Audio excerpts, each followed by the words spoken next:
بسم الله الرحمن الرحيم. அஸ்ஸலாமு அலைக்கும் வரஹ்மத்துல்லாஹி வபரகாத்துஹு.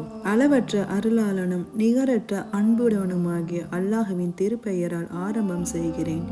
சூரா அல் பக்கரா அத்தியாயம் 2 வசனம் 104.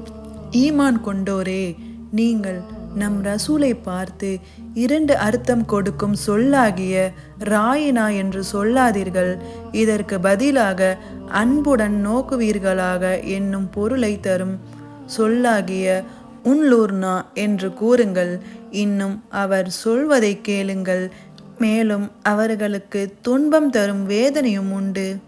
அஹ்லுல் கிதாப் வேதத்தை உடையவர்களில் நிராகரிப்போரோ இன்னும் முஸ்ரிக்குகளோ உங்கள் இறைவனிடமிருந்து உங்கள் மீது நன்மை இறக்கப்படுவதை விரும்பவில்லை.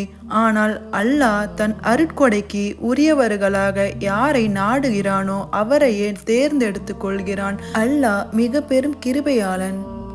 ஏதேனும் ஒரு வசனத்தை நாம் மாற்றினால் அல்லது அதனை மறக்க செய்தால் அதைவிட சிறந்ததையோ அல்லது அது போன்றதையோ நாம் கொண்டு வருவோம்.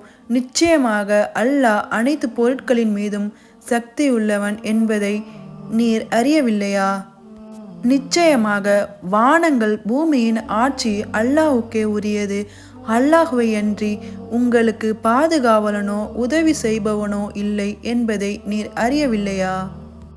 இதற்கு முன்னர் மூசாவிடம் கேள்விகள் கேட்கப்பட்ட மாதிரி நீங்களும் உங்கள் ரசூலிடம் கேட்க விரும்புகிறீர்களா? எவன் ஒருவன் ஈமானை குஃப்ரினால் மாற்றுகிறானோ அவன் நிச்சயமாக நேர்வழியினின்றும் தவறிவிட்டான்.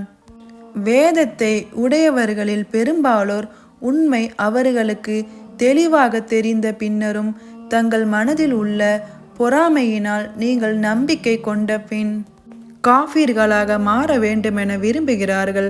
ஆனால் அல்லாஹுவின் கட்டளை வரும் வரை அவர்களை மன்னித்து அவர்கள் போக்கிலே விட்டுவிடுங்கள். நிச்சயமாக அல்லாஹ் அனைத்து பொருட்கள் மீதும் சக்தி உடையவனாக இருக்கிறான். இன்னும் தொழுகையை முறையாக கடைபிடித்தும் ஜக்காத் கொடுத்தும் வாருங்கள். ஏனெனில் உங்களுக்காக எந்த நன்மையை முன்னமேயே அனுப்பி வைக்கின்றார்களோ அதை அல்லாஹ்விடம் பெற்றுக்கொள்வீர்கள். நிச்சயமாக அல்லாஹ் நீங்கள் செய்பவற்றையெல்லாம் உற்று நோக்கியவனாகவே இருக்கிறான். இன்ஷா அல்லாஹ் இந்த வீடியோவில் அத்தியாயம் 2 வசனம் 104லேருந்து 110 வரைக்கும் பார்த்துருக்கோம். இதனை தொடர்ந்து இன்ஷா அல்லாஹ் அடுத்த வீடியோவில் பார்க்கலாம். அஸ்ஸலாமு அலைக்கும் வரஹ்மத்துல்லாஹி வபரகாத்துஹு.